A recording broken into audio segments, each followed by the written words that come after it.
this is Dr. Aarti Bakshi. Welcome to Learning Skills for Life. We're working on Grade 1, Chapter 1.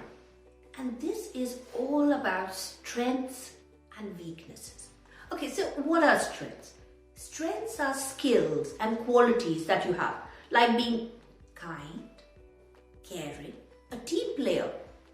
And weaknesses? Well, sometimes we may not be very good at being really kind or caring. You may say, I don't want to share my toy. This is mine. When that happens, then we need to be learning how to be kinder. Now, there are 4 situations that I've given you just to learn what strengths and weaknesses is all about, because you're going to be learning more about them. Now, imagine your friend says, I'm not sharing my toy. Or your parents say, do you have an issue? Let me help you out. Or you go ahead and include somebody who doesn't have a friend. So choose what you wish to be.